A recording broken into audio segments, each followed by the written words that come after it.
Dashur miq, selamu aleikum, ja ku takohemi në këtë fundjavë së bashku, pas gjithë këtyre ditëve të begata që kishim, ditëve të para të muajit Dhulhigje dhe pas festës së Kurban Bajramit, uroj që të keni kaluar bukur gjatë këtyre ditëve festive dhe lut Zotin që të ketë pranuar sakrificat tuaja dhe çdo punë të mirë, e gjithashtu lutim Zotin që edhe haxhilerët na kthehen shëndoshë mirë dhe me haxh të pranuar pasi që janë në përfundim të ritualeve të tyre. Po takohemi bashkë për të sjellë emisionin Kolazh Javor, ku në vazhdim bashkë me ju do të ndjekim të gjithë ato emisione të rregullta të cilat i kemi realizuar gjatë kësaj jave, sigurisht që kishim edhe emisione të reja që kanë filluar në këtë javë. Do të ndjekim përmbledhjen e tyre, më pas rikthehemi. Kurbani që theret për Kurban Bajram është kurban për familjen, nuk është kurban për individ. Prandaj mundesh me prej kurban për veti, për familjen dhe aty me inkuadru me njët edhe vllahun ton që Allahu më rujt, Allahu më mbrojt e kështu me radhë. Nuk kjo është kurban që mund të përfshihen te më shumë se një person. Mund të përfshihen 5, 10, s'prish punë. Andaj familjarët mund të përfshihen në këtë kurban. Edhe në qoftë se nuk banon vllahu me ju, nuk prish punë. Mundesh me prej kurbanin qysh e prej gjithë, me njët për vete, për familjen e juaj, të ngushtë dhe për vllahun tënd që po ke dëshira ti mja prej një kurban. Do mosh me inkuadru në kurban vllahun. Nëse don për vllahun diçka ekstra, për shembull që tash nuk po e di arsyen, mund të jetë për shembull do më japë një kurban që Zoti më rujt, një kurban që Zoti më udhëzoi, një kurban që Zoti më japë më sugjerë shëndetin, ki arsye të caktuara pse do më thirr kurban, atëherë ky kurban i sadakas i përgjithshëm prehet pas Kurban Bajramit. Nganjëherë disa njerëz për shembull nuk e marrin mirë në kurbanit. Thotë vallai kam për shembull nuk e di e hajme, merre, qoftë edhe pak. Ne të jetë një lloj respekti familjar dhe përgatite. Nëse din me përgatit mirë dhe tash ka mënyra të shumta me përgatit, besoj që gjithë i pëlqen mishi i kurbanit. Nëse është dash ose dele. Për lopën nuk po flasim, se lopën të na zakonisht e hajnë, nuk është të lashe. Po ka njerëz që kanë kapakizëm të mishi i dashit ose i deles. Nëse përgatitet mirë, besoj që gjithëve ka mi u pëlqy. Prandaj mirë është me pas një lloj shpërndarje të tillë mes vete, me shkëmby mes kurbanit për shtim dashurisë edhe respekt mes vete. Edhe një pjesë shkon fukarave, domthonjë që ju ndihmon për shpëlim tek Allahu i mënduar. Njëti në esencë vendin e kon zemër. Njëri në zemër ti, me mendje ti e din se çka u bë. Apo për një kurban për Zotin, apo për një kurban për shembull për këtë rast apo atë rast, e din njëri, zemra ti din. Në esencë njëti e ka vendin zemër. Po ka raste kur pejgamberi alayhi salatu wasallam jo njëtin, por veprën e ka orientuar përmes edhe fjalëve të gjuhës. Për shembull, në haxh pejgamberi sa ka thonë lebejk Allahumma, o Zot po të përgjigjem me haxh ose me umre. Është përgjigj pejgamberi, kjo s'është njët i bom, njët ne ka pas pejgamberi në zemër, pëmati, po e ka shpreh në moment caktuar për arsye që pastaj janë trajtu tek dietarët. Edhe tek kurbani. Tek kurbani, domthon njët e kin zemër, është vërtet, por me shpreh me gojë, o Zot, ky është kurban. Prej teje dhe të ti kthehet. Ti ma ke mundsu këtë ban, ty pa ta kthej. Në emën tënd po e therri, për vetje, për familjen time. Nëse don me inkuadru dikën nga familjar si nona, baba që kanë vdekur, mundesh me inkuadru, thon, o Zot, është prej teje edhe të ti kthehet. Në emrin tënd po e therri, për veti, për familjen time të ngushtë, për babën e për nonën që më kanë vdekur. S'prish punë. Është e udhës që ta përkujtojmë vlerën e shoqërisë së mirë. Prandaj Allahu i Madhërisëm neve na tregon përmes shumë ajeteve kuranore dhe përmes shumë haditheve të Muhammed Mustafa sallallahu alaihi wasallam se pa shoqëri nuk jetohet jeta e kësaj bote. Dhe se shoqëria e mirë ka ndikim të drejtë për drejtë në formimin ton, por edhe në realizimin e përgjegjësive tona. Prandaj Musa a.s. përkundër faktit që ishte një pejgamber i zgjedhur, një pejgamber i vendosur, ai kishte nevojë për një shoqërues të denjë. Për këtë arsye kërkoi nga Allahu i Madhërisëm që t'ia përcaktonte një shoqërues. Dhe Allahu e përzgjodhi Harunin, vëllaun e tij, nga se ishte njeriu më i denjë për ta shoqëruar Musën a.s.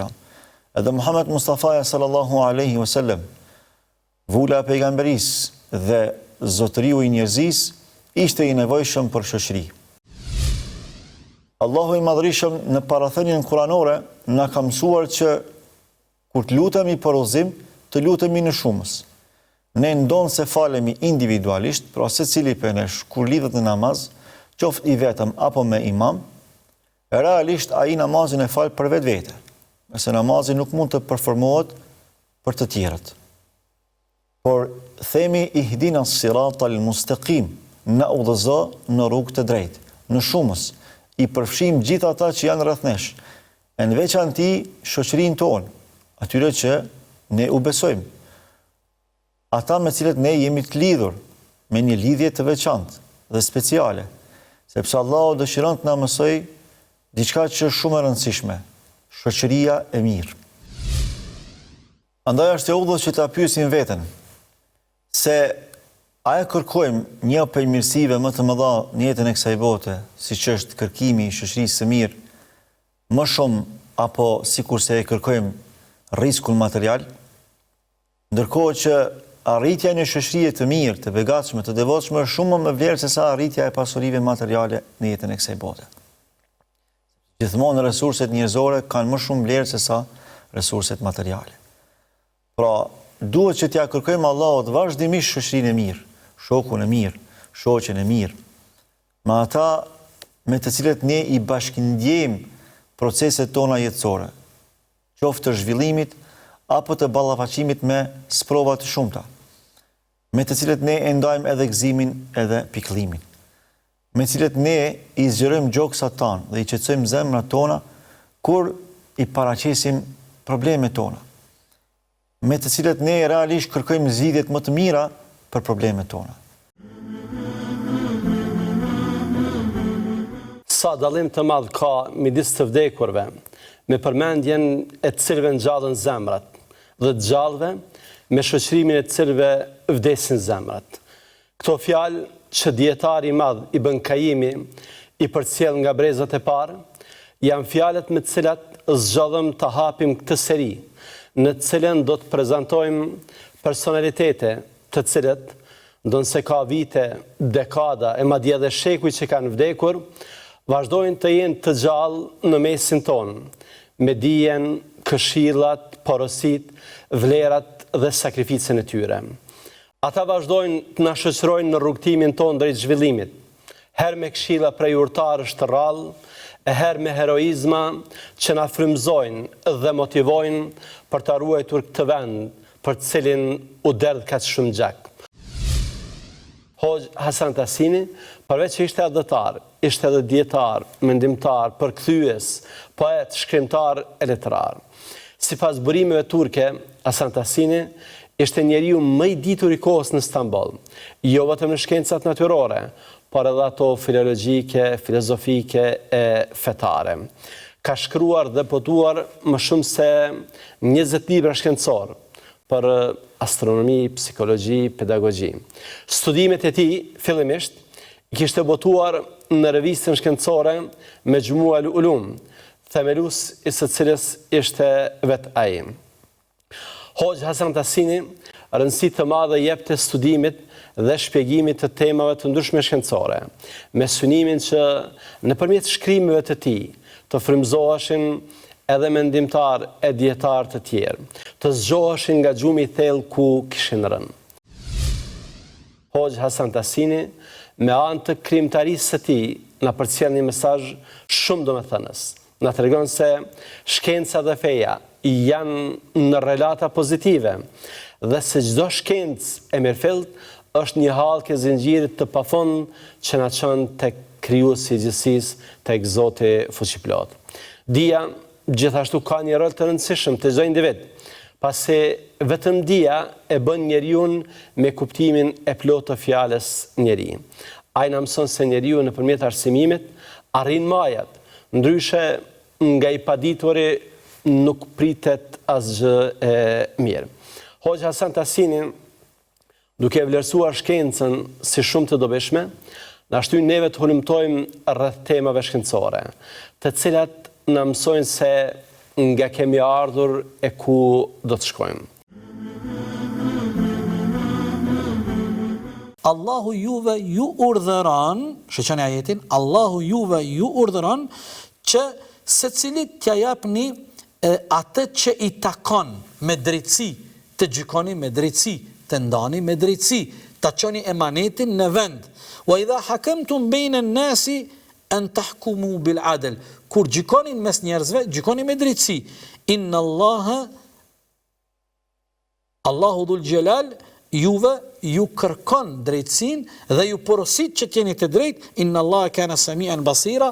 Allahu është ai i cili dëgjon dhe sheh veprimet e juaja. Pastaj, një obligim tjetër i prisve dhe i udhëheqësve, karshi i popullit dhe shoqërisë, është se ata janë të obliguar që të kujdesen ndaj pasurisë së përgjithshme dhe pasurisë së shoqërisë dhe pasurisë së shtetit. Në pasurinë e përgjithshme kanë hisë dhe përfitojnë. Edhe ata që janë tash ajeti i përmend disa kategori të shoqërisë, thot jetama, ata që janë bonjak, jetim, mesakin, ata që janë skamnor, ibn sebil, ata që janë kalimtar të rastit, do të thot një njeri i cili po zëjmë është i huaj për arsye ku ta di une i ka humb pasuria, nuk ka mundësi të kthehet në vendin e vet, ku ta di une, do të thot ajeti përmend disa kategori, këto nuk janë të vetmet, por ideja dhe poenta e ajetit është që në të mirën e përgjithshme dhe në pasurinë e përgjithshme dhe në shërbimet që i ofron shteti dhe në të mirat që i ka shteti kanë hise të gjithë në mënyrë të barabartë parimisht. Kanë hise të gjithë në mënyrë të barabartë parimisht e jo të mirat e shtetit t'i gëzojnë vetëm një grup i njerëzve. Dhe sot të gjithë njerëzit në përgjithësi e dinë çka është e mirë dhe çka nuk është e mirë, çka është e dëmshme dhe çka është e dobishme, çka është shkatrim dhe çka nuk është shkatrim, çka është krim dhe çka nuk është krim, e kështu me radhë. Prandaj Allahu dhul Jalal në mënyrë të përgjithshme dhe në mënyrë shumë të thjeshtë dhe të qartë thot: "Wala tufsidu fil ardi ba'da islahiha." Allahu kërkon që ne të mos bëjmë gjithandej shkatrimin në tokë, të mos përhapim trazira, nga se jeta në tokë, Allahu neve na sjellin në jetën e kësaj bote që të jetojmë me dignitet, me qetësi, me rahati, e lumturi e kështu me radhë.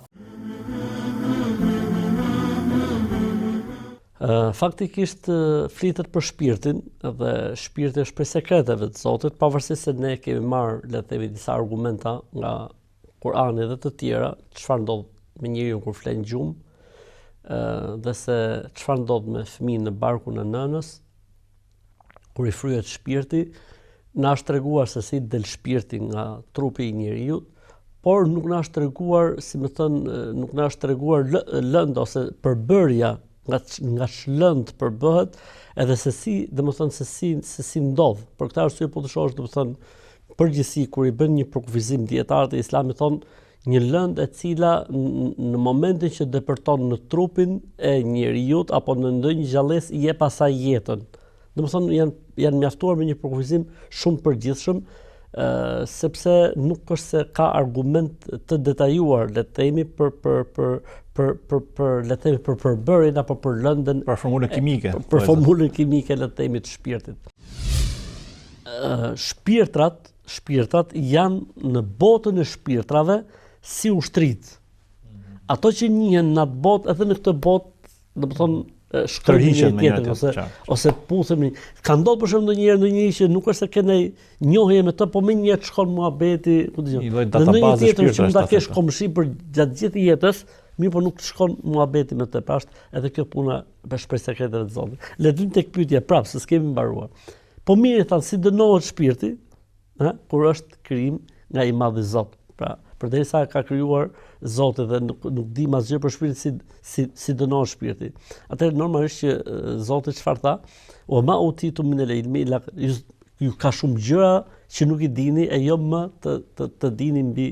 Dhe është interesante prej, le të themi, shenjave ose prej profecive të profetit të fundit, ka qenë se kur të pyetet për shpirtin, ai nuk përgjigjet.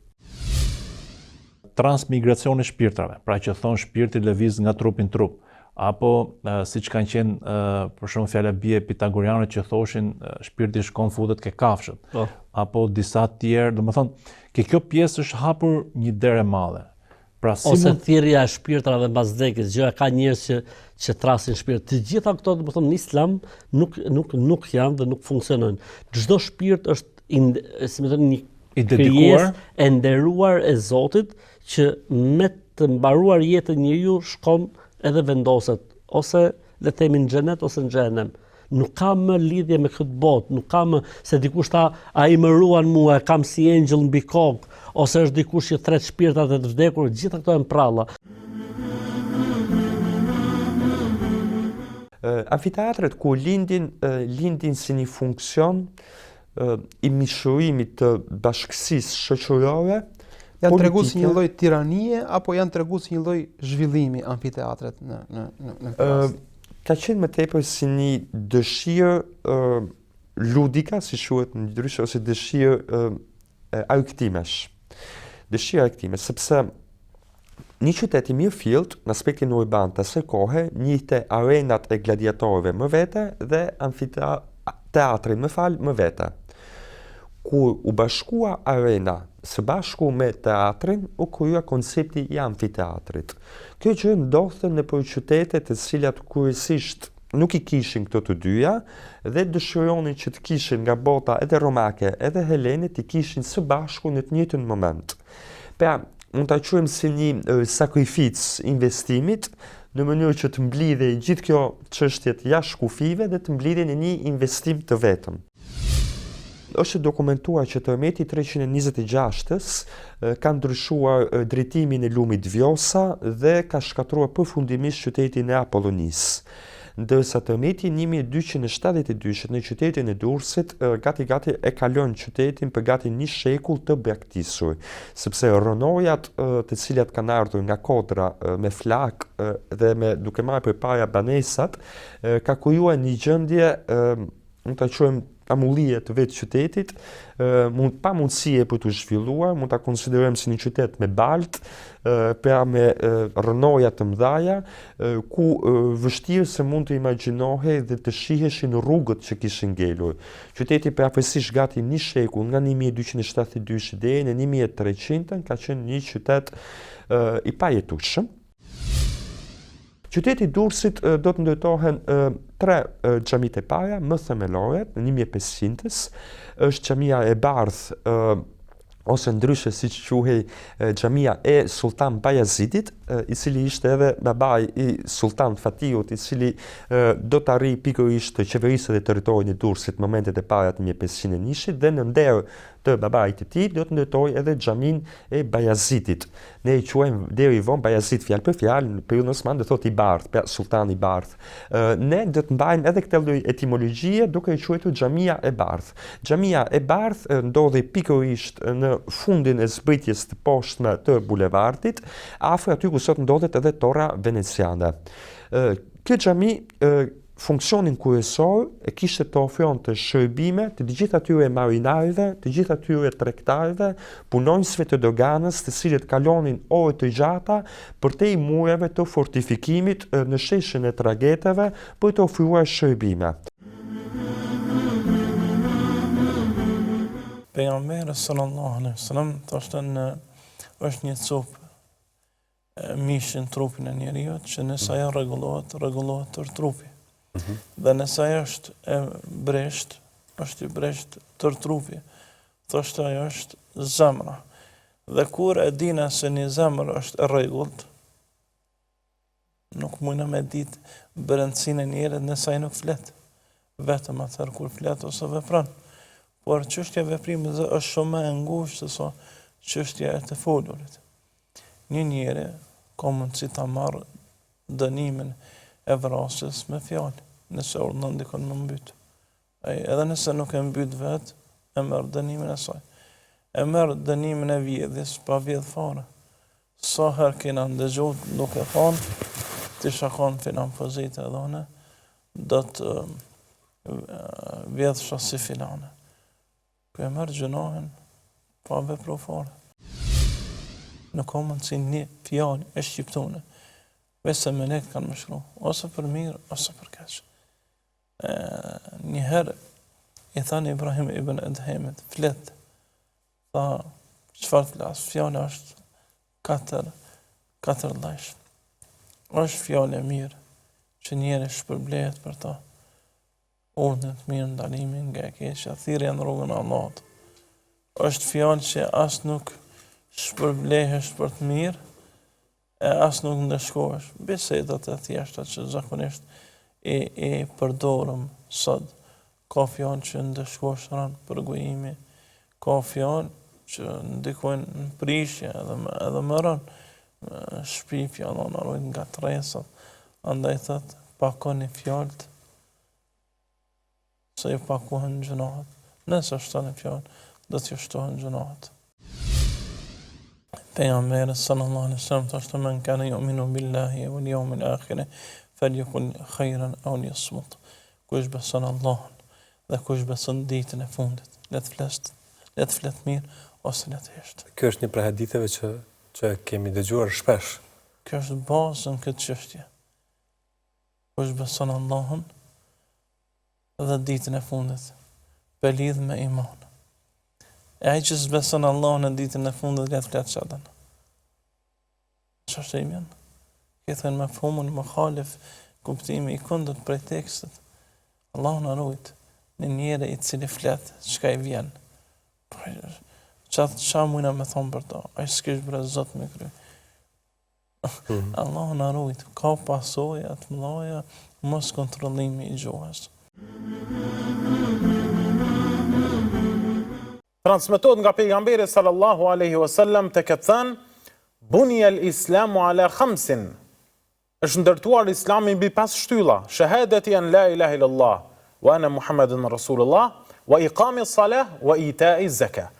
Islami është ndërtuar mbi 5 shtylla: shahadeti, 2 dëshmit, falja namazit dhe dhënia e zeqatit.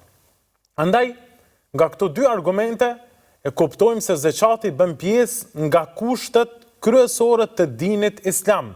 Si rrjedhoj, ka një rëndësi dhe një pozitë të veçantë në dinin e Allahut subhanahu wa ta'ala. Kjo vlerë dhe kjo veçori për zekatin na vjen në pah kur e shohim në shumë prej ajeteve kuranore. Mbi 80 herë, Allahu Gjelle Gjelaluhu thret në Kur'anin famëmadh duke ja bashkangjitur së bashku thirrjen me namazin wa aqimu salata wa atu zaka. Dhe ju faleni namazin dhe jepni zeqatin. E kemi për qëllim një përqindje që Allahu Azza wa Jalla ka obliguar në dhënien e zeqatit e që është 2.5% siç është e njohur tek muslimanët. Pra, kjo është përqindja e pasurisë që duhet të japet nga zeqati. Në kohë të caktuar, pra ka të bëjë me nisabin. Është një kohë ku nëse pasuria yte qëndron për një vit të caktuar, për shembull, nëse i ke arritur 6.000 euro, dhe ato qëndrojnë për një vit të caktuar, për një vit pra me kalendarin hijri, kalendarin islamik, qëndrojnë pa lëvizur, atëherë këto 6.000 euro në fund të këtij viti i nxjerr zekatin prej 2.5%. Andaj koha e caktuar është për qëllim një vit kalendarik hijri islamik që nëse qëndrojnë këto para, pra në kohën të cilën Allahu Azza wa Jalla ka obliguar, për shembull themi 6.000 euro, atëherë i dham për këtë pjesë të shumës 2.5% që i bie nga 6.000 euro të nxjerrim në fund të vitit, pra 150 euro.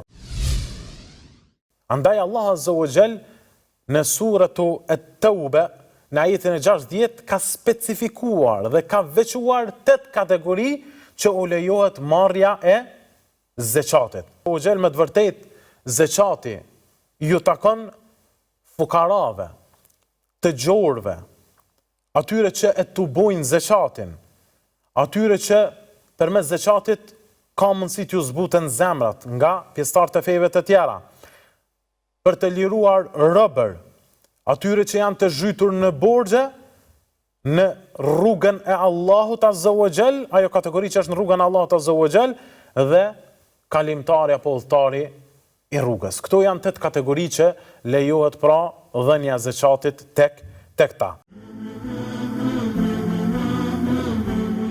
Allahu subhanahu wa taala na tregon, "Am hasibtum annama khalaqnakum abatha", keni menduar sa mendoni se jeni krijuar kot.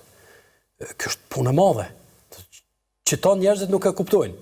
Dhe mendojnë se në momentin që njerëzit jetojnë dhe të shkputur nga parimet fetare, nga mësimet e Zotit, ata do ta shohin jetën si diçka ose të rastishme ose si dhuratë, po themi, nga natyra që ata e thojnë, dhe në fund nuk do të kenë asnjë lloj përgjegjësie për ato se si jetojnë jetën e kësaj bote.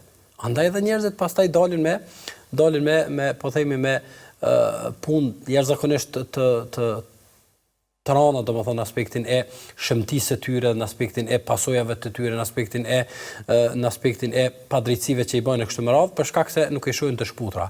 Ndaj feja na ka dhënë bazën kryesore, që është shumë e rëndësishme, na ka hequr një dilemë shumë të madhe, ajo është se këtu nuk kemi kriju kot, po jemi me një qëllim të caktuar, ajo është adhurimi ndaj Zotit si obligimi kryesor dhe obligimi parësor, e pastaj gjithçka që del si rezultati i këtij kuptimi ose i kësaj baze. Por rregulluar në bazë të kuptimit të parë të qëllimit të krijimit, në secilin prej tyre ne kemi shpërblime. Dhe do të shpërblemi për to, do të jemi, po themi, do të jemi fitimtar në fund të realizimit të tyre, dhe ajo do të na shërbejë në realizimin e qëllimit final, që është qëllimi i krijimit.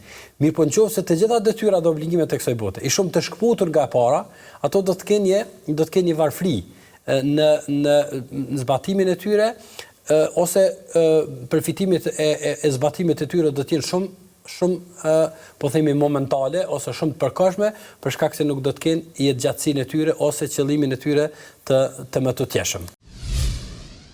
Ky stacion atje, i cili na pret secilit prej neve, është pamje që duhet me pas secili besimtar. Pamja më e qartë që secili prej neve ka, është pamja e ditës gjykimit, është pamja e daljes para Zotit, është pamja e takimit me pejgamberin alayhis salatu wasalam, është pamja e peshorëve në ditën e gjykimit. Andaj njeriu bën sabër sepse kalon çdo gjë që njeriu ballafaqohet këtë jetë, kalon, madje edhe sprova të mëdha që njeriu kalon, edhe sfida të mëdha që njeriu kalon. Andaj pra sabri, ne sot kur i thojmë dikujt baj sabër, a duket dikuj si zgjidhja më e pavend që dikujt na jep. Kur të thosh dikujt ban sabër, ka nis për shembull një projekt caktuar, ka hasur pengesa të caktuara, i thu ban sabër vëllai, thotë vëllai të xhama zgjidhen son sabër, apo thosh vëllai ban sabër në edukimin e fëmijëve, thotë mora ata spëngojnë tipo gjatësi, kur ti thosh vëllai, thot filan harami s'pun, ti do të më bëj sabër, apo i ka makia ndoshta printe vjetër, printe smut, print me probleme, vjen ndoshta në kohë sill, ti thu do të më bëj sabër vëllai, sabër. Nuk shihet si zgjidhja e duhur, kjo është realiteti. Se Shqipëria është në rrugë në burg, për plot kuptimin e fjalës. Burg i hapur. Në sa kampet e përqendrimit që kjo kishte kalu shumë vite me Kudretin, djalin e madh, ishin si qeli. Shumë dashni qeli, po qeli të përbashkëta. Në sa ato që e kishin edhe më të vështirë jetën ishin qeli solitare ose vetmuese që i lanë vetëm. Pra kishte një burg i madh që quhej Shqipëri, kishte plot qeli të hapura, që i disa vetë brenda, por kishte edhe ato qeli të vetmuese që janë vetëm për një person, që ato ishin ato që konsideroheshin armiq të rrezikshëm dhe shumë prej tyre ka pas. Por subhanallahu ya akhi, del pa shpirti i mirësisë, si njerëzia ende e rutë dhe e runin, inshallah. Të gjitha ato zoja gra që ishin aty, kur e pan me njëherë secilin e ato afrojnë nim. Si pas mundësive që kishin. Qoftë në llojin e plaçkave për djalin, qoftë për atë, qoftë me njëherë mledh ca shkarpa i themi ne, ca krane i themi ne, për të ndezin zjarr, për të ze ujin, se kishte sapun për të la, po me hi, thoshin fika ato nga veriuni, me hi me kujdiun çfarë se si të pastroj. Pra hyrja a jetonin stalla, tekstoni sikur baktit. Gjithë bashkë, dëshek byg, gjitha dëshek një rresht, ushqimi skandaloz, i merrin punë, ajo do e lënë të fëmijën aty, se merr do fëmijën aty në punë, se kjo është një orë kam. Fëmijë kush i ruan të fëmijët, por subhanallahu ka prap hikmet, ka një urtësi hyjnore, ishin plakat që nuk ishin zohet punonin, por detyra e tyre ishte të merreshin me këto fëmijë. Këto e gjetën guximin e tyre tek besimi që kishin Zot. Ndonë se nuk kishin njohuri të mëdha në fesë, ato fëmijët të urriten vetëm indirekt që merrnin mësimin kamp kur ishin nga ato fetarë që diku agjeronin në Ramazan, diku flitë Bajramin, bisedat kështu që dëgjohen, se ishin tanti të hidronum, por besimi i tyre në Zot, dhe besimi në Zot nuk don diploma. Pra guximi duket se ka qenë dhurat nga Zoti. Zoti.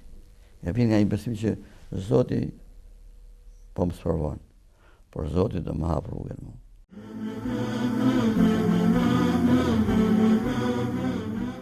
Dhe të dashur miq, kështu arritëm në fund të takimit të sotëm, kemi sjell përmbledhjen e emisioneve të ndryshme dhe temave të larmishme që kemi realizuar gjatë kësaj javës përmes emisionit Kolazhi Javor.